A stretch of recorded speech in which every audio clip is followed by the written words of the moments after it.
Sunday ক্রনিকলসের নিবেদনে William শেক্সপিয়ারের ম্যাকবেথ পার্ট 1।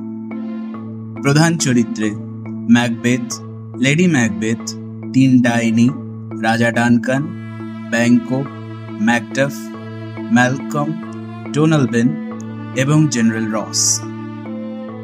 স্টেশন বিবিধ কোন রকম কুসংস্কার, তন্ত্রমন্ত্র, ঝাড়ফুঁক, উইচক্রাফট, উইডোইজম বা কোনো রকমের কোনো অকাল্টে বিশ্বাস করে না বা সেগুলিকে প্রমোটও করে না। কাহিনী স্রষ্টা গল্পের আবহ তৈরির জন্য এই সমস্ত উপাদানগুলি অনেক ক্ষেত্রে ব্যবহার করে থাকে। সাহিত্য যেমন বাস্তবের প্রতিফলন, তেমনি কল্পনার ভাঙাগড়াও বটে। তাই আবহ সৃষ্টিতে সেখানে সেই সমস্ত উপাদান বিশেষ গুরুত্ব পায়। শুরু হচ্ছে উইলিয়াম শেক্সপিয়ারের ম্যাকবেথ পার্ট 1। তাহলে আমাদের স্বপ্ন সত্যি হলো, এখন থেকে আমরাই স্কটল্যান্ডের রাজা ও রানী। হ্যাঁ গ্রয়াজ, সেই তৃতীয় ডাইনির ভবিষ্যৎবাণী সত্যি। এখন থেকে আমি স্কটল্যান্ডের রাজা।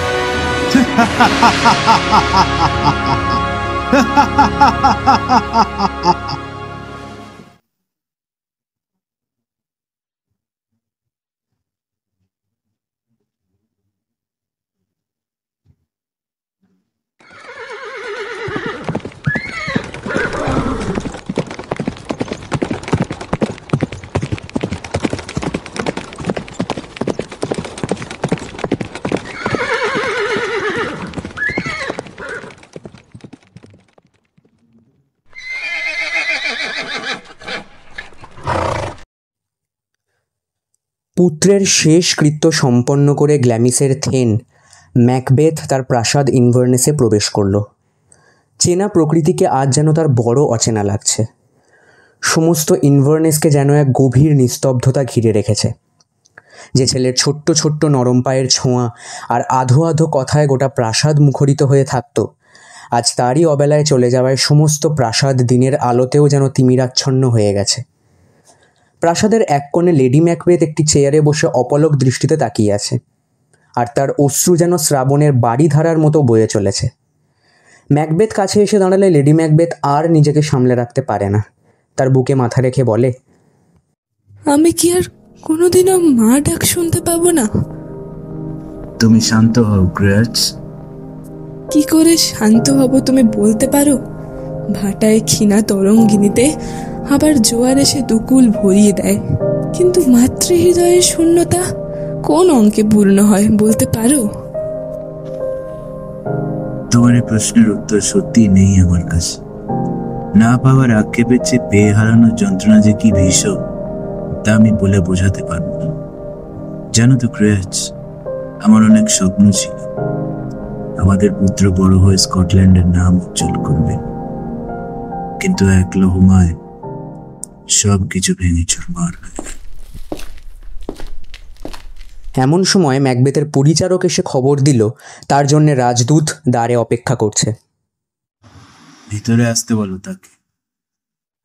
রাজদূত এসেই ম্যাকবেথকে সেলাম ঠুকে বলল, মহারাজ ডানকান আপনাকে জরুরি ভিত্তিতে ফরেস্টের শিবিরে ডেকে পাঠিয়েছেন। রাজদূত প্রস্থান করল। পুত্রশোকে আচ্ছন্ন থাকলেও ম্যাকবেথ স্কটল্যান্ডের সাম্প্রতিক রাজনীতি সম্পর্কে অজ্ঞাত ছিল না। স্কটল্যান্ডের আকাশে যে যুদ্ধের কালো মেঘ ঘনিয়ে আসছে তা সে খুব ভালো করেই জানত।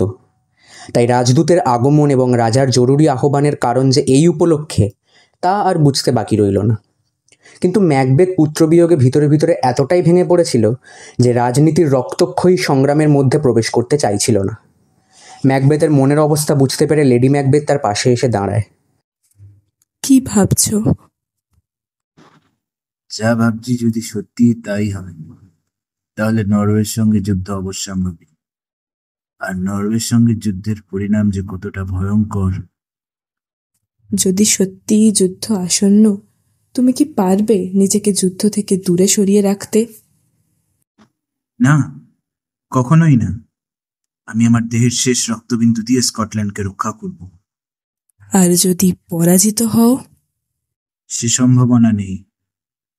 হয় জয়লাভ করব, নয় যুদ্ধক্ষেত্রে প্রাণ দেব। প্রাণ বিসর্জনের কথা মুখেই এনো না। তুমি যুদ্ধক্ষেত্রে গিয়ে জয়ী হও বীর। আমার ভালোবাসা সব সময় তোমার পাশে থাকবে। আমি তোমার জন্য জয়মাল্য নিয়ে অপেক্ষায় থাকব। লেডি ম্যাকবেথের কাছ থেকে বিদায় নিয়ে ঘোড়ায় চেপে ম্যাকবেথ বেরিয়ে পড়ল ফরেসের শিবিরের উদ্দেশ্যে।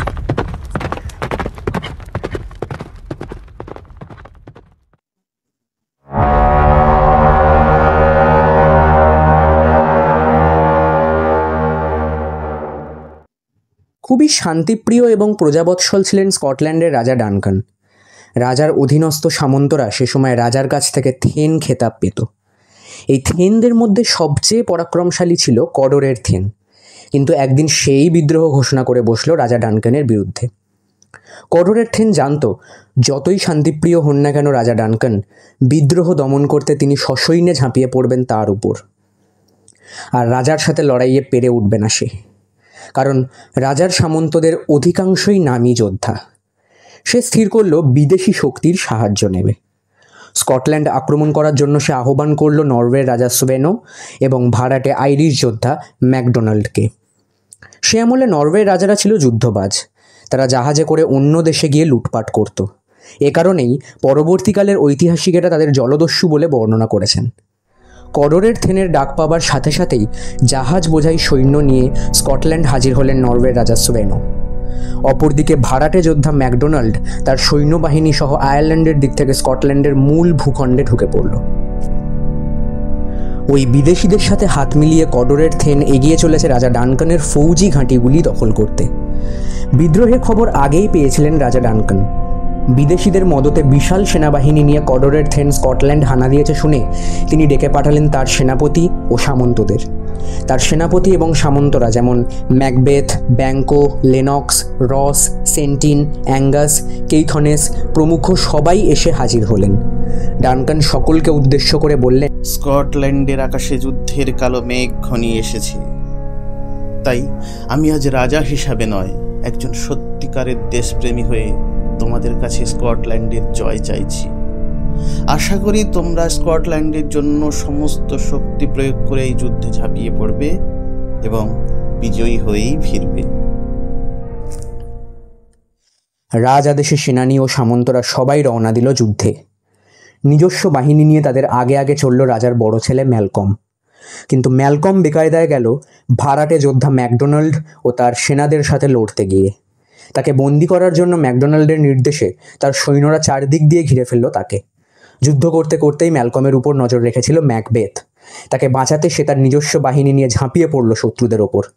শত্রুদের ধ্বংস করে ফিরিয়ে নিয়ে এলো বড় রাজপুত্রকে। ম্যালকমকে সেন্টিনের হেফাজতে রেখে আদেশ দিল, তুমি রাজপুত্রকে শিবিরে পৌঁছে দিয়ে আসো, তারপর এসে যুদ্ধে যোগ দাও। সেন্টিন ম্যালকমকে নিয়ে এগিয়ে চলল শিবিরের দিকে। এদিকে ম্যাকবেথ ঘোড়া ছুটিয়ে এগিয়ে চলেছে শত্রু বাহিনীর দিকে।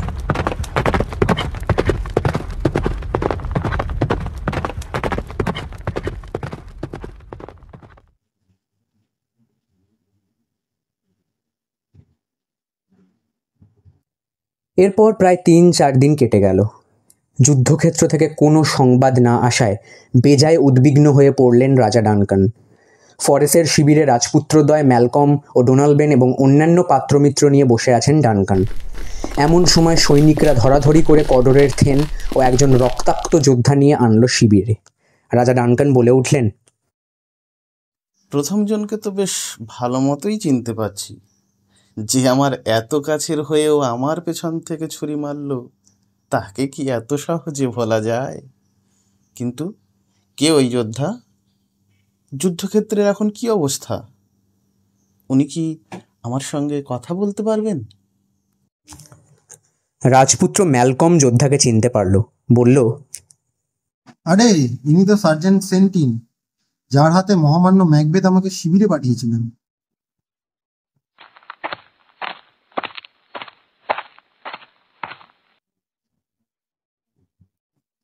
হে সাহসী সেন্টিন, যদি সম্ভব হয় তো যুদ্ধক্ষেত্রের বর্তমান পরিস্থিতি খুলে বলুন, আর এও জানান যে কিভাবে এই বিশ্বাসঘাতকতাটাকে বন্দি করতে পারলেন। সংশয় ছিল এই যুদ্ধের গতিবিধি কোন দিকে যাবে, দুই প্রতিদ্বন্দ্বী যেন দুই সমান দক্ষ সাঁতারু, পাশাপাশি সাঁতার কেটে চলেছে, অথচ কেউ কাউকে পরাস্ত করতে পারছে না। বিশ্বাসঘাতকটা নরওয়েজিয়ান সৈনিক ও ভাড়াটে যোদ্ধা ম্যাকডোনাল্ডের সাথে আঁতাত করে বেশ ভালো মতোই ব্যবস্থা করেছিল। আর ভাগ্যদেবীর কথা কি বা বলবো, তিনি যেন শত্রুপক্ষের রক্ষিতায় পরিণত হয়েছিলেন। জয় পাওয়ার আশা কখনো ছিল না আমাদের, কিন্তু এই দানবীয় প্রতিপক্ষ যেন এক ছটকায় তাসের ঘরের মতো ধসে গেল শুধুমাত্র একজনের সামনে। সে হলো আপনার জ্ঞাতি ভাই ম্যাকবেথ। যেমন তার নাম তেমন তার পরাক্রম।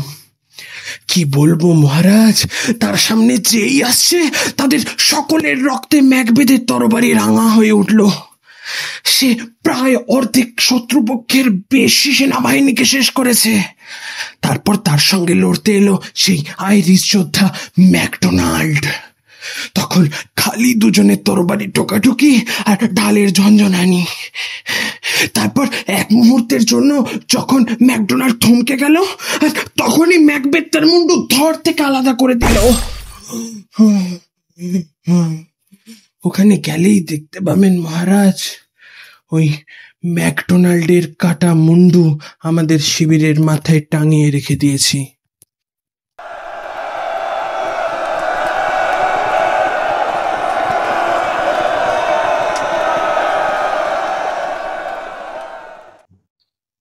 বাহ, এ যে বড় সুখবর হে!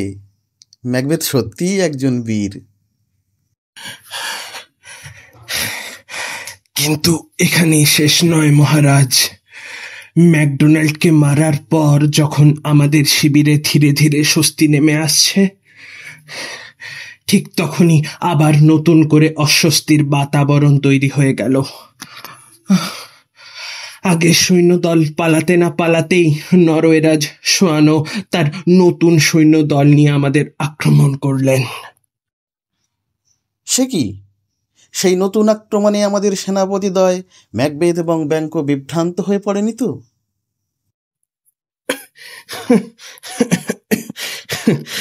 যেমন করে কাক দেখে পেঁচা বিভ্রান্ত হয় অথবা খরগোশ থেকে সিংহ ভয় পায়, ঠিক তেমনি। সত্যি সেন্টিন, তুমি পারো বটে।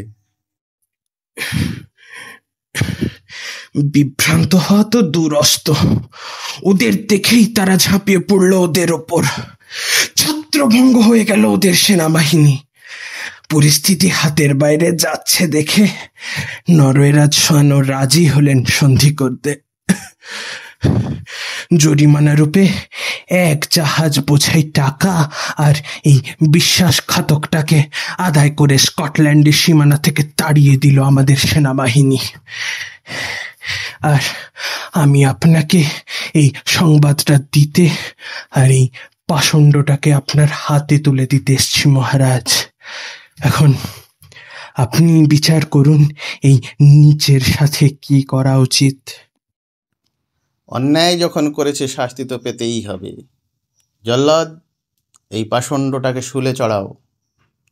আর এই জয়লাভের উপলক্ষে আমি সকলের সামনে ঘোষণা করছি, আজ থেকে ম্যাকবেথই হবে কডরের নূতন থেন। সকলে মেতে উঠল যুদ্ধজয়ের উচ্ছ্বাসে। করতে লাগলো রাজা ডানকান ও ম্যাকবেথের জয়ধ্বনি।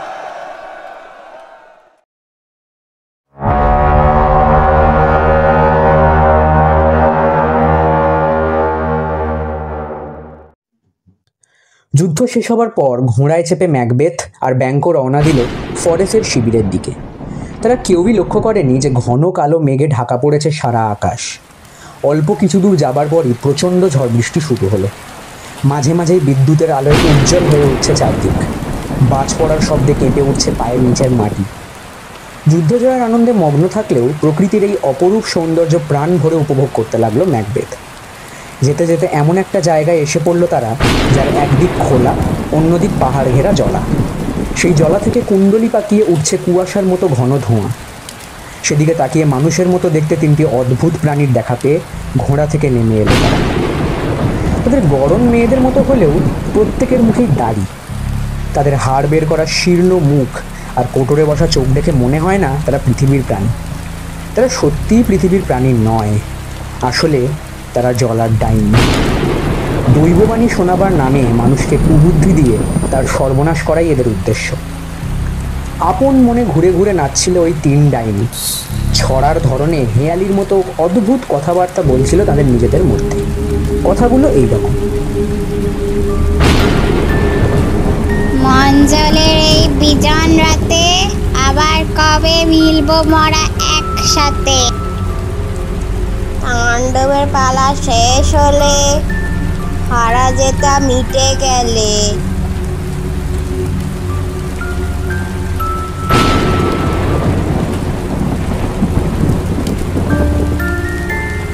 বাজে সেনাদের দুর্য উঠেছে আজ মেঘবেদের সূর্য। দূর থেকে ওই সব কথা বললেও তা স্পষ্ট শুনতে পেল ম্যাকবেথ আর ব্যঙ্গ। সাহসে ভর করে দূর থেকে ঘোড়া ছুটিয়ে তাদের সামনে এসে দাঁড়ালো ব্যঙ্গ। জিজ্ঞেস করলো, ঠিক আছে, তোমরা মেয়েদের মতো দেখতে হলেও তোমাদের তিনজনের মুখেই রয়েছে দাড়ি, তাই মেয়ে মানুষ বলে মেনে নিতে পারছি না তোমাদের।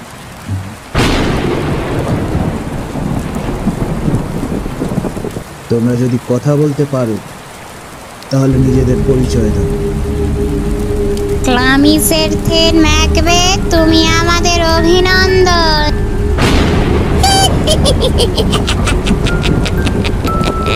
হে কডরের থেন ম্যাকবেথ, তুমি আমাদের অভিনন্দন গ্রহণ করো।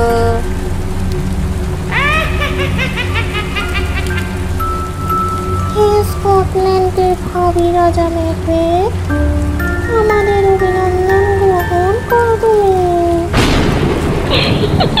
ডাইনিদের ভবিষ্যৎবাণী শুনে ধাঁধার মাঝে পড়ে গেল ম্যাকবেথ। সে অবশ্যই গ্ল্যামিসের থেন, কিন্তু কডরের থেন বেঁচে থাকতে কিভাবে তার খেতাবটা পাবে সে ব্যাপারটা বুঝে উঠতে পারল না। ওদিকে আবার তৃতীয় ডাইনি তাকে স্কটল্যান্ডের ভাবি রাজা বলে অভিনন্দন জানিয়েছে। সে কিছুতেই ভেবে পেল না রাজা ও তার দুই ছেলে বেঁচে থাকতে কি করে তার সম্ভব। এগিয়ে এসে ব্যঙ্গ বলল, আমার বন্ধু সম্পর্কে তো অনেক কিছুই তো বললে তো, এবার আমার ব্যাপারে যদি কিছু বলার থাকে তুই বলে ফেল। তোমরা যেই হও না কেন, মনে রাখো আমি তোমাদের ভয় করিয়ে দেবো, আর তোমাদের ভবিষ্যৎবাণীর উপর নির্ভরশীল। তোমাদের ফোন না কিছুই চাই না। স্বাগত ব্যঙ্গ, বয়সে ম্যাকবেথের চেয়ে ছোট হলেও অন্য দিক দিয়ে তুমি তার চেয়েও বড়।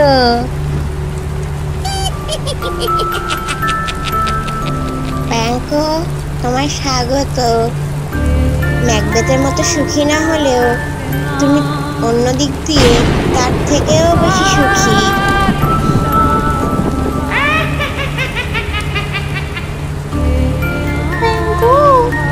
তুমি সিংহাসনে বসবে না ঠিকই, কিন্তু তোমার বংশের অনেকেই রাজা হবে।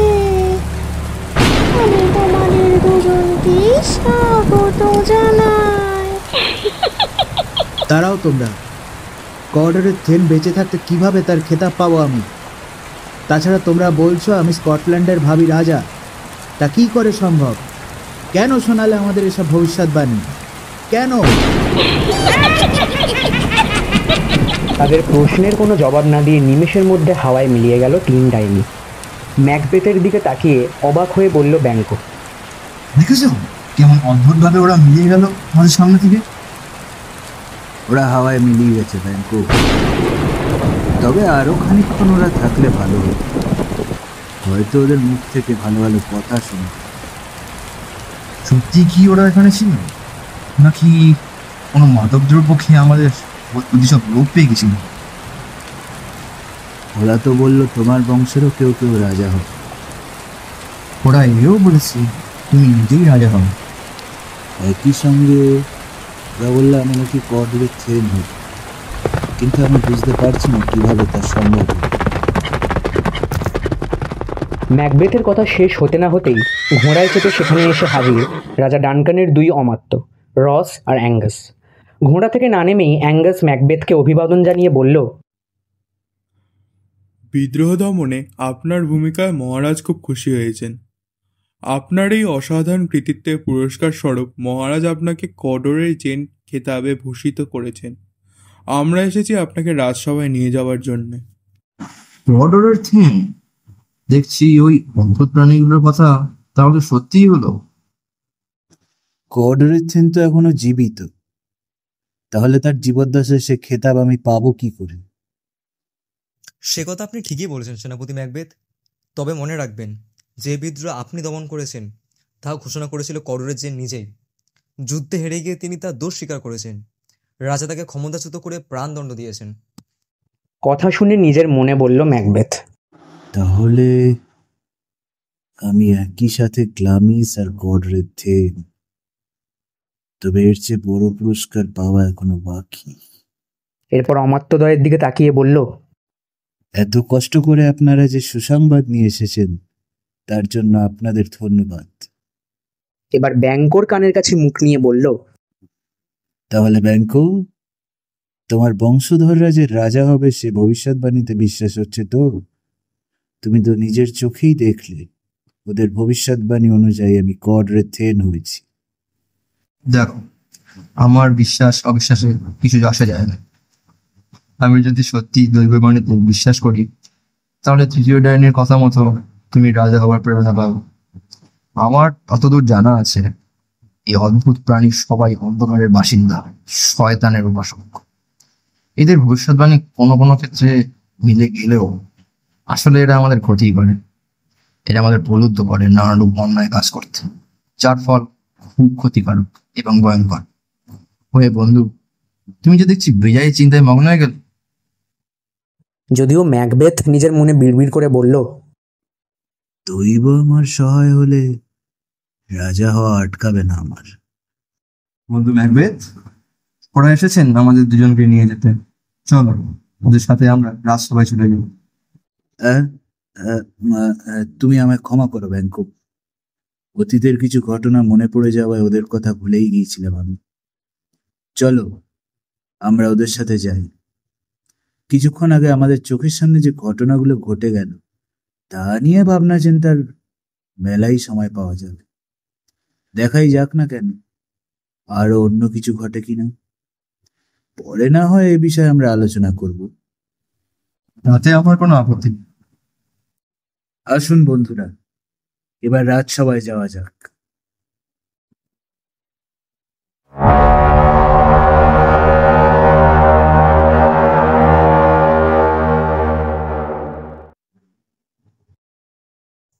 বদ্ধভূমি থেকে ফিরে শিবিরে ঢুকতেই ম্যালকমকে প্রশ্ন করলো রাজা ডানকান, প্রাণদণ্ডের কাজ কি সমাধা হয়েছে পুত্র ম্যালকম?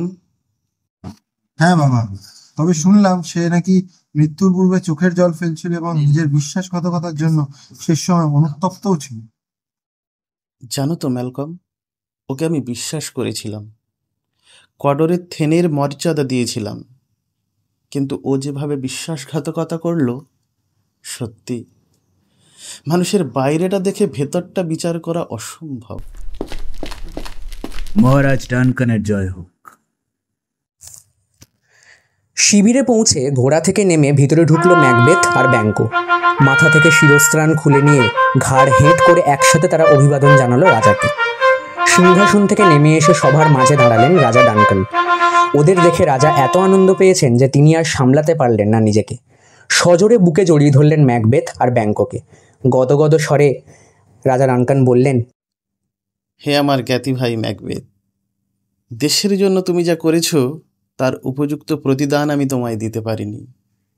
যৎসামান্য যা দিয়েছি তার চেয়ে অনেক বেশি পাওয়ার যোগ্য তুমি। মহারাজ, কোনো কিছু পাওয়ার আশা এ কাজ আমি করিনি। রাজার সেবা করে যে গৌরব অর্জন করা যায় তাই করেছি আমি। দেশ, রাজ সিংহাসনও আপনি, এদের প্রতি আমার যে কর্তব্য আছে শুধু সেইটুকুই আমি পালন করেছি। এই শুভ দিনে ঘোষণা করছি, আজ থেকে আমার বড় ছেলে ম্যালকম কাম্বারল্যান্ডের যুবরাজ। ওখান থেকে ফিরে এসে ইনভারনেসে তোমার প্রাসাদে যাব। আজ রাতটা তোমার অতিথি হয়ে কাটাবো। সে তো আমার পরম সৌভাগ্য মহারাজ, তবে রাজসেবার প্রস্তুতির জন্য আমায় কিছুটা সময় দিতে হবে। আমি আগে গিয়ে আপনার আগমন বার্তা জানাবো স্ত্রীকে, তাই অনুমতি চাইছি ইনভারনেসে যাওয়ার। বেশ, তাই হবে। ভাই ম্যাকবেথ, তোমায় অজস্র ধন্যবাদ। রাজার অনুমতি নিয়ে শিবিরের বাইরে এলো ম্যাকবেথ। সমগ্র পরিস্থিতিটা বিশদভাবে দেখতে গিয়ে চাপা রাগে লাল হয়ে উঠল তার চোখ মুখ। এই কিছুক্ষণ আগে বড় গলায় রাজা ডানকান তার জ্যেষ্ঠ পুত্র ম্যালকমকে কাম্বারল্যান্ডের যুবরাজ হিসেবে ঘোষণা করেছেন। এর অর্থ ডানকানের মৃত্যুর পর সিংহাসনের উত্তরাধিকারী হবে ম্যালকম। তার নিজের আর রাজা হবার কোনো সম্ভাবনাই রইল না। সে স্থির করতে লাগলো রাজাকে হত্যা করবে। কিভাবে অন্যদের মনে সন্দেহের উদ্রেক না করে কাজটা করা যায় তা নিয়ে ভাবতে লাগলো। ভাবতে ভাবতে হঠাৎ তার মনে পড়ল, আজ রাতেই তো ইনভারনেসে তার প্রাসাদে রাত কাটাবেন রাজা। এই তো সুযোগ্য সময় সবার অগোচরে রাজাকে সরিয়ে দেওয়ার। নিজের পরিকল্পনাকে বাস্তবায়িত করতে ম্যাকবেথ তার নিজ হাতে একটি চিঠি লিখে পাঠিয়ে দিল স্ত্রী লেডি ম্যাকবেথের কাছে। সেই চিঠিতে রইল রাজার আগমন বার্তা, সেই সাথে 3 ডাইনির ভবিষ্যৎবাণীর কথা। এবার চিঠিতে সই করে ম্যাকবেথ সেটা দূত মারফত পাঠিয়ে দিল লেডি ম্যাকবেথকে। দ্রুতগামী ঘোড়া ছুটিয়ে দূত সেই চিঠিটা নিয়ে রওনা হলো ইনভারনেসের প্রাসাদের দিকে। ম্যাকবেথ তার প্রাসাদে ফিরে আসার বহুক্ষণ আগেই দূত তার চিঠিটা এনে দিয়েছে লেডি ম্যাকবেথের হাতে। চিঠিটা খুঁটিয়ে পড়ল সে ভেবে দেখল, ম্যাকবেথ রাজা হলে তিনি হবেন রাজরানী। লেডি ম্যাকবেথও খুব উচ্চাভিলাষী ছিল। সে এও জানে তার স্বামী খুব সৎ, কোনো অন্যায়ের আশ্রয় নিয়ে নিজের কার্যসিদ্ধি করতে চায় না সে। আবারও চিঠিটা মন দিয়ে পড়ল লেডি ম্যাকবেথ। তারপর স্বামীর উদ্দেশ্যে মনে মনে বলতে লাগল, হে আমার গ্লামিশ ও কর্ডারের থেন, তুমি চাইছো সৎ পথে সিংহাসনে বসতে, কিন্তু তা সম্ভব নয়। সিংহাসনে বসতে হলে অসৎ পথেই তোমাকে তা করতে হবে। তুমি আমার সামনে এলে এমন সব ধারালো বাণী তোমাকে শোনাবো যাতে কার্যসিদ্ধির জন্য অন্য পথের আশ্রয় নিতেও তুমি পেছোপা হবে না। আমি সেটা করিয়েই ছাড়ব। যেখানে যত অশুভ অপ্রাকৃতিক শক্তি আছেও, তোমরা সবাই আমাকে সাহায্য করো লক্ষ্য পূরণ করতে। আমার মন থেকে ভয় ভীতি দূর করে জাগিয়ে তোলো দুর্জয় সাহস। আমার নারী সুলভ মায়া মমতা দূর করে আমার মনকে পাথরের মতো নিষ্ঠুর করে তোলো। তোমরা যারা সবার আড়ালে দাঁড়িয়ে মানুষের ক্ষতি করে বেড়াও, তারা সবাই সাহায্য করো আমাকে। প্রার্থনার ঢঙে যখন সে নিজেকে এভাবে উত্তেজিত করছিল, সে সময় ম্যাকবেথ এলো সেখানে। ঘাড় সামান্য নিচু করে স্বামীকে অভিবাদন জানিয়ে লেডি ম্যাকবেথ ফিসফিস করে বলল, এই কিছুক্ষণ আগেই তোমার চিঠি পেয়েছি। পড়ে মনে হলো তোমার ভবিষ্যৎ খুবই উজ্জ্বল। আর কিছুক্ষণ বাদেই অমাত্যদের সাথে নিয়ে রাজা ডানকান এসে পড়বেন আমাদের ইনভারনেসে। আজ রাতে তিনি আমাদের অতিথি। ভালোই তো। তা এখান থেকে কখন তিনি ফিরে যাবেন? রাজার কথা শুনে মনে হলো আগামীকাল সকালে তিনি চলে যাবেন। আজকের রাতটা যেন শেষ না হয়। এ কি বলছো তুমি? আমি বলতে চাইছি, আজ রাতটাই যেন রাজার জীবনের শেষ রাত হয়। তোমার চাউনি দেখে মনে হচ্ছে তুমিও এই আশাই করছো। তুমি কি চাও না আজ রাতেই রাজাকে হত্যা করে তোমার উচ্চাশা পূরণ করতে? দেখছি তোমার দ্বারা কিছু হবে না। বেশ, যা করার আমিই করব। স্ত্রীর কথার জবাব না দিয়ে চুপচাপ রইল ম্যাকবেথ। লেডি ম্যাকবেথ আন্দাজ করল শুভ অশুভের দোলাচলে দুলছে তার স্বামী, তাই স্বামীকে বলল, দেখো, দুশ্চিন্তার ছায়া পড়েছে তোমার চোখে মুখে। তোমাকে দেখলে যে কেউ বুঝতে পারবে মানসিক দ্বন্দ্বে ক্ষত বিক্ষত হচ্ছ তুমি। এবার মন দিয়ে শোনো, কাজ শেষ না হওয়া পর্যন্ত সব সময় হাসি মুখে থাকবে। রাজা এলে তাকে যথাযোগ্য সম্মান জানাবে। লক্ষ্য রাখবে যেন তার আতিথ্যের কোনো ত্রুটি না হয়। তারপর যা করার তা আমিই করব। রাজা ও তার অমাত্যদের সামনে সব সময় ভালো মানুষ সেজে থাকার চেষ্টা করবে, যাতে তোমার প্রকৃত উদ্দেশ্য কেউ টেরই না পায়। মনে রাখবে, আজ রাতে আমরা এমন একটা কাজ করতে যাচ্ছি যা সফল হলে আমাদের বাকি জীবনে প্রতিটি মুহূর্তই আমাদের ইশারায় চলবে। এ বিষয়ে পরে তোমার সাথে কথা হবে। ম্যাকবেথের কথা শেষ হতে না হতেই প্রাসাদের বাইরে শোনা গেল তুর্যনাদ, বেজে উঠল দামামা, ভেরি। রাজা এসেছেন জেনে ম্যাকবেথ তার স্ত্রীকে নিয়ে ছুটে গেল ফটকের সামনে।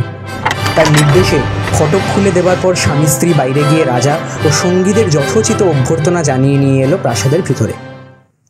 লেডি ম্যাকবেথকে দেখিয়ে হাসি মুখে বলল রাজা, কডরের নতুন থেন ম্যাকবেথের স্ত্রীর রূপের প্রশংসা সর্বজন বিদিত। রূপের পাশাপাশি তিনি যে একজন আদর্শ গৃহিণী তা তাকে দেখলেই বোঝা যায়।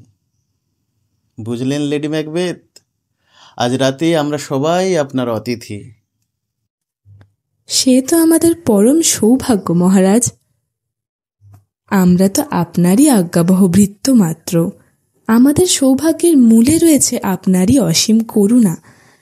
আমরা যথাসাধ্য চেষ্টা করব অতিথি সেবার। বলে রাজা ও অমাত্যদের পথ দেখিয়ে প্রাসাদের ভিতর নিয়ে গেলেন তারা। এবার খেতে বসলেন রাজা ডানকান ও তার সঙ্গীরা। রীতি অনুযায়ী ম্যাকবেথও বসে গেল তাদের সাথে, কিন্তু তখনও পর্যন্ত মনস্থির করে উঠতে পারেনি। তাই রাজার খাওয়া শেষ হবার আগেই সে টেবিল ছেড়ে উঠে বলল, ক্ষমা করবেন মহারাজ, একটা জরুরি কাজে আমাকে একটু উঠে যেতে হচ্ছে। আপনারা সবাই ভোজনের স্বাদ আস্বাদন করুন। তারপর সে গেল তার শোবার ঘরে। রাজার খাওয়া শেষ হবার আগেই টেবিল ছেড়ে আসার জন্য লেডি ম্যাকবেথ বকাবকি করল তার স্বামীকে।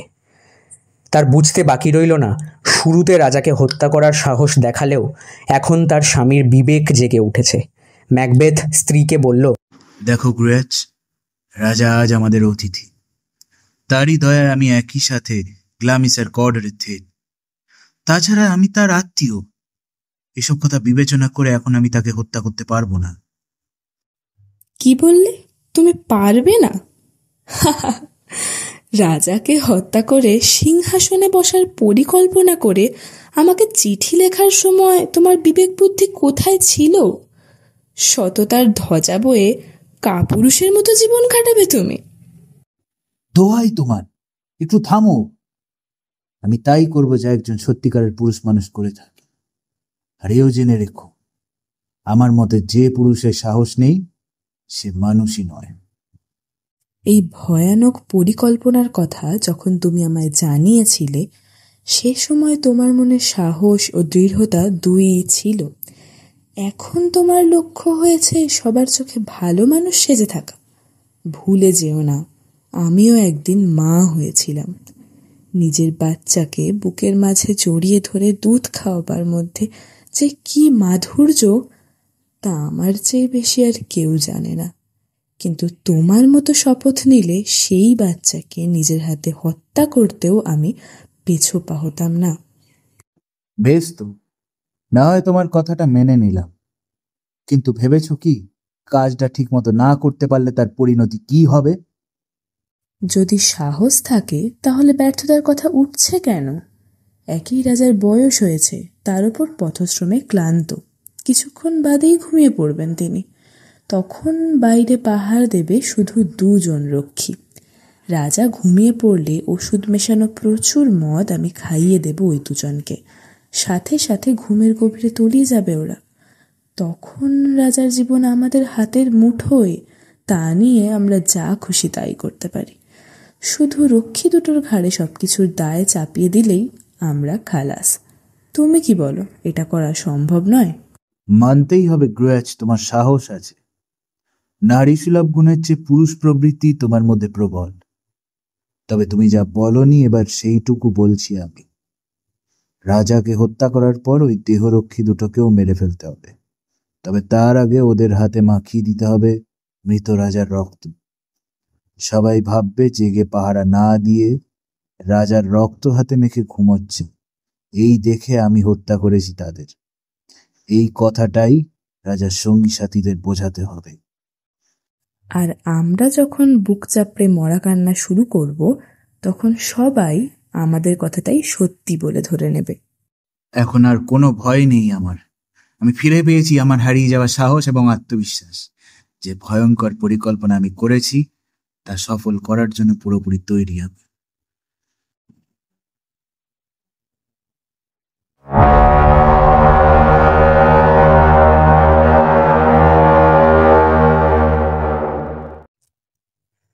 রাজার সাথে ম্যাকবেথের প্রাসাদে আসার সময় সেনাপতি ব্যাঙ্কো তার ছেলে ফ্লিয়ান্সকে নিয়ে এসেছে সাথে।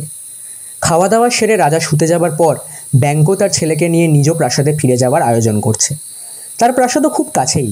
ব্যাঙ্কো তার ছেলেকে জিজ্ঞেস করলো, এখন কটা বাজে? পেটা ঘড়ির আওয়াজ শুনিনি আমি, তবে চাঁদ ডুবে গেছে। তাহলে রাত 12টা বেজেছে। ঠিক 12টায় চাঁদ ডুবে যায়। ফিয়ান্স, আমার তলোয়ারটা তোমার কাছে রাখো, সাথে একটি বাতিও নিও। প্রচন্ড ঘুম পেয়েছে আমার। হাতে কাজ না থাকলেই যত সব উদ্ভট চিন্তা মাথায় এসে ঢোকে। ভগবান যেন ওসব থেকে আমাকে দূরে রাখেন। ও কি, কে দাঁড়িয়ে আছে ওখানে? জবাব দাও। ফিয়ান্স, তলোয়ারটা আমার হাতে দাও তো। ব্যাঙ্কোর প্রশ্ন শুনে মশাল হাতে এগিয়ে এলো একজন অল্প বয়সী পরিচারক। সেই মশালের আলোয় ব্যাঙ্কো দেখতে পেল পরিচারকের পাশে দাঁড়িয়ে আছে স্বয়ং ম্যাকবেথ। ম্যাকবেথ বলল, আমি তোমার বন্ধু ম্যাকবেথ দাঁড়িয়ে আছি এখানে। 12টা বেজে গেছে, কিন্তু তুমি এখনো জেগে আছো। আচ্ছা ম্যাকবেথ, 14 ফেরত আমরা যে 3 ডাইনির দেখা পেয়েছিলাম, তাদের কথা মনে আছে তোমার? দেখো, মন যখন অপ্রস্তুত থাকে তখনই ডাইনিদের অশুভ প্রভাব তার উপর পড়ে। মনের কামনা বাসনা সব কিছু চাপা পড়ে যায় তার নিচে। তবে মন প্রস্তুত থাকলে সেরকম ঘটনা ঘটে না।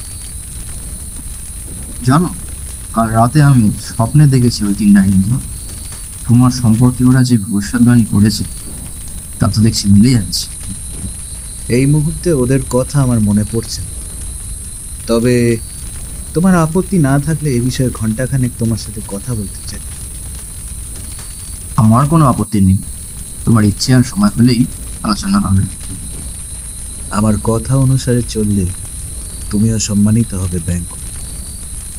আমিও সবার মতো সম্মান চাই, তবে তা রাজার প্রতি আমাকে তোমাদের দেখে। যাও ব্যাঙ্কো, তুমি বিশ্রাম নাও। এবার তুমিও বিশ্রাম নাও ম্যাকবেথ।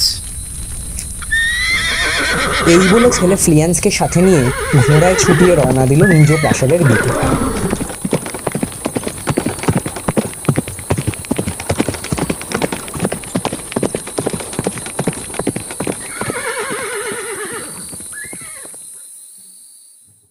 গভীর রাত। ইনভারনেসের দুর্গের ভিতর ভিন্ন ভিন্ন ঘরে গভীর ঘুমে ডুবে রয়েছেন রাজা ও তার সঙ্গী সাথীরা। ওষুধ মেশানো মদ প্রচুর পরিমাণে খেয়ে রাজার কামরার বাইরে ঘুমে বেহুশ হয়ে পড়ে রয়েছে রক্ষীদ্বয়। সপুত্র ব্যাঙ্কো চলে যাবার পর মশাল হাতে প্রহরার এক রক্ষীকে ডেকে ম্যাকবেথ বলল, যাও, তোমার মণিবাণীকে গিয়ে বলো ওষুধটা তৈরি হলে তিনি যেন ঘন্টা বাজিয়ে আমায় ডেকে পাঠান। পরিচারক তাকে অভিবাদন জানিয়ে চলে যাবার পর ম্যাকবেথের সামনে ভেসে উঠল এক অদ্ভুত দৃশ্য। সে দেখল একটা ধারালো ছুরি তার সামনে হাওয়ায় ভেসে বেড়াচ্ছে। ছুরির ফলায় লাগানো রয়েছে লাল লাল তাজা রক্ত।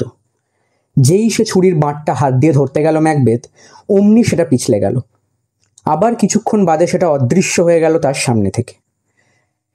ওই অলৌকিক ছুরিটা যে রাজাকে হত্যা করার জন্য তাকে প্রেরণা দিচ্ছে, এ ব্যাপারে নিঃসন্দেহ হয়ে ম্যাকবেথ ধীর পায়ে এগিয়ে গেল ঘুমন্ত রাজার কক্ষের দিকে। কিছুক্ষণ আগে ঘুমের ওষুধ মেশানো মদ খাইয়ে রক্ষীদের বেহুশ করে লেডি ম্যাকবেথ যে নিজেই রাজাকে হত্যা করতে তার কক্ষে ঢুকেছে, সে কথা তখনও পর্যন্ত জানত না ম্যাকবেথ। উদ্যত ছুরিখানা হাতে রাজার কাছে গিয়ে কিছুক্ষণ থমকে দাঁড়িয়ে রইল লেডি ম্যাকবেথ। রাজার মুখের দিকে তাকিয়ে তার মনে হলো রাজার মুখখানা ঠিক তার বাবার মুখের মতো। মুহূর্তের মধ্যেই দুর্বল হয়ে পড়ল তার মন। রাজাকে হত্যা করতে অপারগ হয়ে তিনি ছিটকে বেরিয়ে এলেন সেই ঘর থেকে। তাকে রাজার ঘর থেকে বেরোতে দেখে ম্যাকবেথ জিজ্ঞেস করল, কি হলো, তুমি বেরিয়ে এলে যে? কাজটাই করতে পারলে? না, পারলাম না। রাজার মুখটা দেখে আমার বাবার কথা মনে পড়ে গেল, তাই আমি এ কাজ করতে পারবো না। তুমিই যাও, তুমি পারবে নিজের আবেগ ও বিবেককে দমিয়ে রেখে এই কাজ করতে। ম্যাকবেথ খানিকটা ইতস্তত হয়ে এগিয়ে গেল। দেহরক্ষীদ্বয়কে ঘুমে অচেতন দেখে ঘরের ভেতর প্রবেশ করল সে। ধীর পায়ে এগিয়ে এসে রাজার কাছে দাঁড়ালো ম্যাকবেথ। নিঃশ্বাসের সাথে ওঠানামা করছে রাজার বুক। রাজার দিকে একবার তাকিয়ে দেখেই ভয়ে কেঁপে উঠল তার সারা শরীর। পর মুহূর্তেই নিজেকে সামলে নিল ম্যাকবেথ। খাপ থেকে ছোড়া বের করে কোনো দিকে না তাকিয়ে ছোড়াটা বসিয়ে দিল রাজার বুকে। সাথে সাথেই থেমে গেল রাজার বুকের ধুকপুকুনি। ক্ষতস্থান থেকে ফিনকি দিয়ে বেরিয়ে এলো রক্ত। সেই রক্তে ভিজে গেল সারা বিছানা। একটা চাপা আর্তনাদ বেরিয়ে এলো ঘুমন্ত রাজার ঠোঁট থেকে। তারপর বালিশের পাশে এলিয়ে পড়ল রাজার মাথা। কানের কাছে একটা অচেনা আওয়াজ শুনতে পেয়ে চমকে উঠল ম্যাকবেথ। এই আওয়াজটা যেন বলছে, ম্যাকবেথ, তুমি খুনি। রাতের ঘুম পালিয়ে গেছে তোমার চোখ থেকে। কিন্তু চারদিকে তাকিয়ে কাউকে দেখতে পেল না। পর মুহূর্তেই ম্যাকবেথের কানে ভেসে এলো সেই কণ্ঠস্বর, ঘুমকে খুন করেছে গ্ল্যামিস, সে তো আর ঘুমোবে না। ম্যাকবেথ, কডর আর ঘুমোবে না। রক্তমাখা ছুরি হাতে রাজার ঘর থেকে বেরিয়ে স্ত্রীর কাছে এলো ম্যাকবেথ। স্ত্রীকে বলল, সব শেষ ক্র্যাচ, রাজার ঘুম আর কখনো ভাঙবে না। কিভাবে রাজাকে খুন করেছে তা সবিস্তারে স্ত্রীকে বলল ম্যাকবেথ। সব শোনার পর স্ত্রী বলল, ওই ছুরিটা নিয়ে এসেছো কেন? যাও রাজার ঘরের বাইরে পাহারাদারদের হাতের কাছে ওটা রেখে এসো। ছোড়ার ফলার রক্ত মাখিয়ে দেবে প্রহরীদের হাতে, তাহলে সবাই ধরে নেবে মদ খেয়ে ওরাই হত্যা করেছে রাজাকে। আচ্ছা, তুমি কি কারোর চিৎকার শুনতে পেয়েছো? কই না তো। দেখো, আমি যেন কার চিৎকার শুনতে পেলাম। কাজ শেষ হওয়ার সাথে সাথেই যে কে যেন আমার কানের কাছে চেঁচিয়ে বলে উঠল, ম্যাকবেথ, তুমি খুনি। রাতের ঘুম বিদায় নিয়েছে তোমার চোখ থেকে। এর এর মানে বুঝতে পারিস? মৃত্যুর আগে পর্যন্ত রাতে ঘুমাতে পারবো না আমি। ঘুমে যতই চোখ বুজে আসুক, চোখ চোখ বন্ধ করতে পারবো না আমি। আমি তো সেরূপ কিছু শুনিনি। আসলে ওসব তোমার মনের ভুল। ভয় পেয়েছো বলেই তোমার রূপ মনে হচ্ছে। শোনো, এবার যা বলছি তাই করো। রাত শেষ হয়ে আসছে। লোকজন টের পাবার আগেই ছুরিটা রেখে এসো ঘুমন্ত রক্ষীদের হাতের কাছে। মনে করে ওদের হাত ও জামায় কিছুটা রক্ত লাগিয়ে দিও। আবার তুমি আমায় ওখানে যেতে বলছো? না না না, ওখানে যাওয়ার সাহস আমার আর নেই। নেই নেই, আমার আর সাহস নেই। এবার বাধ্য হয়েই স্বামীর হাত থেকে ছুরিটা নিয়ে নিল লেডি ম্যাকবেথ। নিঃশব্দে ছুরিটা নামিয়ে রাখলো রাজার ঘরের বাইরে ঘুমন্ত রক্ষীদ্বয়ের পাশে। ছুরির ফলায় লেগে থাকা কিছু কাঁচা রক্ত মাখিয়ে দিল রক্ষীদের হাতে ও জামায়। এসব কাজ শেষ করে লেডি ফিরে গেল তার শোবার ঘরে।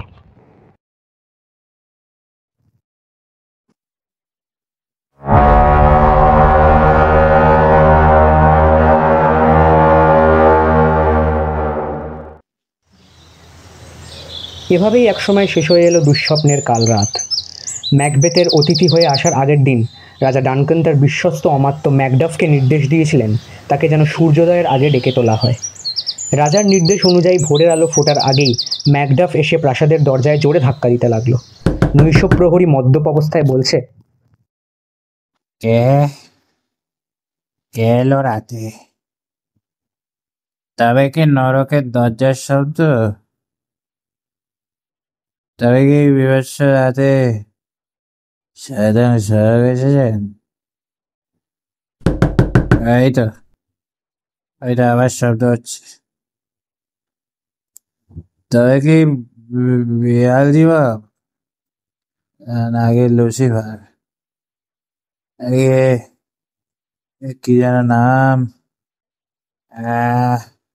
ও ও ও হো হো হো মেফিস্টোফেলিস। হ্যাঁ, আর রাতের ময়দানেরা সব উঠে আসবে একে একে নরক থেকে। তাই দরজায় কারা নড়েই চলেছে। হে ঈশ্বর, ক্ষমা করো, মদ আমার চিন্তা ওনাকে গ্রাস করেছে। মদ তাই করে। যাই, দরজাটা খুলে দিই। বলতে বলতে সে গিয়ে দরজা খুলে দিল। জেনারেল রস আর ম্যাকডাফকে দেখে নৈশ প্রহরী তাকে জিজ্ঞেস করলো, আপনারা রাতে আগমনের কারণ? এতক্ষণ ধরে দরজা ধাক্কাচ্ছি, রাত কেটে ভোর হয়ে গেল। আমি ফিফির থেন ম্যাকডাফ। মহারাজ ডানকান আমাকে আজ সকালে এসে তাকে জাগিয়ে দেওয়ার নির্দেশ দিয়েছিলেন। গত রাতে মদ্যপানটা একটু বেশিই করে ফেলেছেন আর কি। ক্ষমা করবেন মহান ম্যাকডাফ, আসলে মদ্যপান করলে কি হয় জানেন তো, হঠাৎ করে সাহস আর ঘুম দুটোকেই বাড়িয়ে দেয়। তারপরে ধরুন কামনা বাসনা বহুত বেড়ে যায়, কিন্তু ক্ষমতা একেবারেই থাকে। ফলে ইচ্ছা থাকে অনেক কিছু করার, কিন্তু ক্ষমতায় থাকে না। মদ্যপান শুধু ছলনা করে মহান ম্যাকডাফ, একবার সেই ছলনা। থামো তো, অপ্রাসঙ্গিক কথা বন্ধ করো আর আমাদের ভেতরে যেতে দাও। ভেতরে ঢুকে ধীর পায়ে রাজার কক্ষের দিকে এগিয়ে গেল ম্যাকডাফ আর রস। ঘরে ঢুকেই বিছানার ওপর রাজার রক্তাক্ত মৃতদেহ পড়ে থাকতে দেখে আঁতকে উঠল তারা। জোর গলায় বিলাপ করতে করতে তখনই ঘর থেকে বেরিয়ে চেঁচিয়ে বলতে লাগলো, হায় হায়, এ কি সর্বনাশ হয়ে গেল। অত ভোরে তাদের গলায় জোর বিলাপের আওয়াজ শুনে ঘুম ভেঙে গেল দুর্গপ্রাসাদের বাসিন্দাদের। তাদের জিজ্ঞাসার জবাবে ম্যাকডাফ সংক্ষেপে যা বলল তা এই: রক্ষীদের নজর এড়িয়ে প্রাসাদের ভেতর ঢুকে কোনো অজানা আততায়ী ঘুমন্ত রাজার বুকে ছুরি বসিয়ে তাকে খুন করেছে। দুর্গে এরূপ ঘটনার কথা শুনে ভয়ে শিউরে উঠল সবাই। ঘুম আসেনি ম্যাকবেথের, সে জেগেই ছিল। চিৎকার চেঁচামেচি শুনে ঘর থেকে বাইরে বেরিয়ে এলো সে। রাজার ঘরে ঢুকে তার রক্তাক্ত মৃতদেহ দেখে এমন স্বাভাবিকভাবে বিলাপ করে উঠল যা দেখে উপস্থিত কারো মনে তার প্রতি বিন্দু মাত্র সন্দেহ জাগল না। বারবার নিজের কপাল চাপড়ে বলতে লাগলো, হায় হায় হায় হায়, শেষে কিনা আমার কপালেই ঘটলো। আমারই অতিথি হয়ে এমন নৃশংসভাবে খুন হতে হলো রাজাকে। এই দুর্ভেদ্য দুর্গ থেকে সবার নজর এড়িয়ে কিভাবে পালিয়ে গেল আততায়ী? নিজ মনে এসব কথা বলতে বলতে বাইরে বেরিয়ে এলো ম্যাকবেথ। সে সময় তার চোখে পড়ল রাজার দুই দেহরক্ষী ঘরের মেঝেতে পাশাপাশি শুয়ে ঘুমোচ্ছে। এত হইহট্টগোলেও ঘুম ভাঙেনি তাদের। যদিও ম্যাকবেথ জানতো যে আগে থেকেই তার স্ত্রী রক্তমাখানো খুনের হাতিয়ারটা রেখে গেছে রক্ষীদের পাশে। ছুরির ফলায় লেগে থাকা রক্তও লাগিয়ে দিয়েছে তাদের হাতে ও জামায়। এসব জানা সত্ত্বেও সে এমন ভাব দেখাতে লাগলো যাতে মনে হবে এই প্রথম এগুলি তার চোখে পড়ল। এরাই মাতাল হয়ে খুন করেছে রাজাকে। বলেই তলোয়ারের এক কোপে দুই ঘুমন্ত দেহরক্ষীর মাথা কেটে ফেলল ম্যাকবেথ। পাশের ঘরেই শুয়েছিল দুই রাজপুত্র ম্যালকম আর ডোনাল্ড। তারা উভয়ই বুদ্ধিমান। সহজেই তারা বুঝতে পারল সিংহাসনের লোভে কেউ হত্যা করেছে রাজাকে। তারা ভয় পেল এই ভেবে যে এবার হয়তো আততায়ী রাজপুত্রদের হত্যা করবে। রাজার মৃতদেহের সামনে দাঁড়িয়ে যখন ম্যাকবেথ ও অন্যান্য সবাই শোক প্রকাশ করছিল, সেই সুযোগে ঘোড়ায় চেপে পালিয়ে গেল দুই রাজপুত্র। এবার সুযোগ পেয়ে জোর গলায় বলতে লাগলো ম্যাকবেথ, এই রাজপুত্ররাই খুন করিয়েছে রাজাকে। নইলে সমাধি দেওয়ার আগেই কেন তারা পালিয়ে গেল? কেন পালিয়ে গেল তারা? এদিকে দুই রাজপুত্র ঘোড়া ছুটিয়ে অনেক দূর চলে এসেছে। একটা ফাঁকা মতো জায়গা দেখে দুজনেই ঘোড়া দাঁড় করালো। তারপর বেশ চিন্তিতভাবে ম্যালকম ডোনাল্ডকে বলল, এত কিছু ঘটে গেল অথচ আমাদের বলার মতো কিছুই নেই। কোনো সুযোগও নেই ভাই। আমরা যেমন পিতৃহারা হলাম, ফলডান্য তেমন অভিভাবক। এসব কিছু এক গভীর চক্রান্তের দিকে ইঙ্গিত করছে ডোনাল্ড। সেটা আমিও বুঝতে পারছি ম্যালকম, আর এও বুঝতে পারছি আমাদের সামনে ভয়ঙ্কর বিপদ রয়েছে। আমরা এখন কি করব না করব সেটা কাউকে জানানো চলবে না, কাউকে ভরসা করা যাবে না। আমার মনে হয় স্কটল্যান্ডে থাকা আর আমাদের পক্ষে নিরাপদ নয়, এমনকি আমরা একসাথে থাকলে বিপদ হবার সম্ভাবনা। কথাটা খুব একটা ভুল বলনি ভাই। আমি ভাবছি ইংল্যান্ডে পাড়ি দেবো। ওখানকার রাজা এডওয়ার্ড বাবার খুব ভালো মিত্র। আশা করি তিনি আমাকে কোনো রকমভাবে সাহায্য করতে পারবেন। তুমি বরং আমি বরং আয়ারল্যান্ড যাব, সেখানে রাজা রিচার্ডও বাবার মিত্র। হ্যাঁ, তবে তাই হোক। এখন শুধু সময়ের অপেক্ষা ম্যালকম। বাবার মৃত্যুর প্রতিশোধ কিন্তু আমাদেরই নিতে। অবশ্যই, তবে আগে আত্মরক্ষার প্রয়োজন, সবটা ভালো করে বোঝা প্রয়োজন, আর সেই সঙ্গে শক্তি বৃদ্ধি। আমরা একা একা কিছুই করতে পারবো না ডোনাল্ড ওয়েন।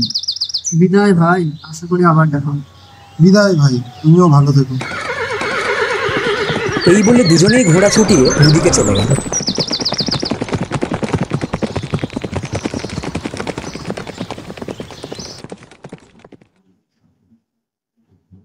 রাজা চলে যায়, তবুও সিংহাসন খালি থাকে না। দুই রাজপুত্রই পালিয়ে গেছে, একই বংশের রক্ত বইছে তার শিরায়, এমন লোক একজনই আছে, সে হলো ম্যাকবেথ। তাই অমাত্য রস ও অন্যান্য থেনরা এসে ম্যাকবেথকে জানায়, হে প্লামিস ও কডরের অধিপতি ম্যাকবেথ, এখন কেবল আপনি রাজা ডানকানের আত্মীয়দের মধ্যে জীবিত। তাই স্কটল্যান্ডের সকলের তরফ থেকে আমরা আপনাকে রাজা হিসেবে সিংহাসনে বসাতে চাই। এ তো আমার পরম সৌভাগ্য। আমি পূর্ণ দমে চেষ্টা করব রাজা ডানকানের আদর্শকে সামনে রেখে দেশ চালানোর। সকলে চলে যাবার পর প্রাসাদ পুরো ফাঁকা হয়ে গেল। লেডি ম্যাকবেথ এবার ম্যাকবেথের কাছে এসে বেশ খুশি মুখেই বলল, তাহলে আমাদের স্বপ্ন সত্যি হলো, এখন থেকে আমরাই স্কটল্যান্ডের রাজা ও রানী। হ্যাঁ গ্রয়াজ, সেই তৃতীয় ডাইনির ভবিষ্যৎবাণী সত্যি। এখন থেকে আমি স্কটল্যান্ডের রাজা।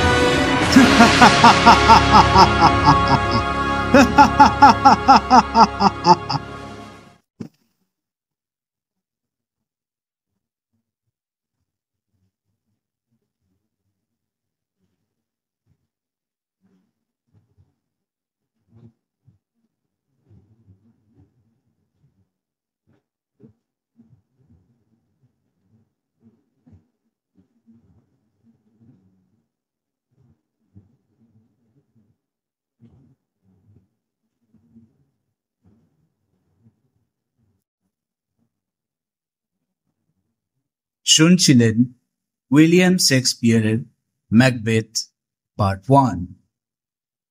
অনুবাদ এবং অভিযোজনের দায়িত্বে আকাশ মজুমদার এবং সুদীপ্ত সর্দার। গল্পকথকের ভূমিকায় অনিত্র হালদার, ম্যাকবেথের ভূমিকায় আকাশ মজুমদার, লেডি ম্যাকবেথের ভূমিকায় বৃষ্টি মণ্ডল, প্রথম ডাইনির ভূমিকায় আন্নিকা দাশগুপ্ত, দ্বিতীয় ডাইনির ভূমিকায় আঁচল দাশগুপ্ত, তৃতীয় ডাইনির ভূমিকায় ঋত্বিকা ঘোষ, ব্যাংকোর ভূমিকায় সৃজন বিশ্বাস, সেন্টিনের ভূমিকায় সমৃদ্ধ মিদ্যা, কিং ডানকানের ভূমিকায় সুদীপ্ত সর্দার, রাজার দূতের ভূমিকায় শৌর্য মৈত্র, ফ্লিয়ান্সের ভূমিকায় সপ্তর্ষি চ্যাটার্জি, ম্যাকডাফের ভূমিকায় সুমন সর্দার, ম্যালকমের ভূমিকায় ঐশিক হাজরা, ডোনাল্ডবেনের ভূমিকায় সৌভিক হালদার, অ্যাঙ্গাসের ভূমিকায় রোহন নস্কর এবং জেনারেল রসের ভূমিকায় শুভদীপ মজুমদার। পোস্টারের দায়িত্বে সুমন সর্দার, এডিটিং এর দায়িত্বে সৌনক জানা, সৌমিলি ঘোষ এবং কিংসুক মণ্ডল। ব্যাকগ্রাউন্ড সাউন্ড এডিটিং এর দায়িত্বে আকাশ মজুমদার এবং সুমন সর্দার। ডাইরেকশনের দায়িত্বে আকাশ মজুমদার এবং সুমন সর্দার। আমাদের গল্পটি যদি আপনাদের ভালো লেগে থাকে তাহলে প্লিজ লাইক, শেয়ার এবং সাবস্ক্রাইব করে দেবেন। উইলিয়াম শেক্সপিয়ারের ম্যাকবেথ পার্ট 2 আসছে সামনের রবিবার। Until then, goodbye.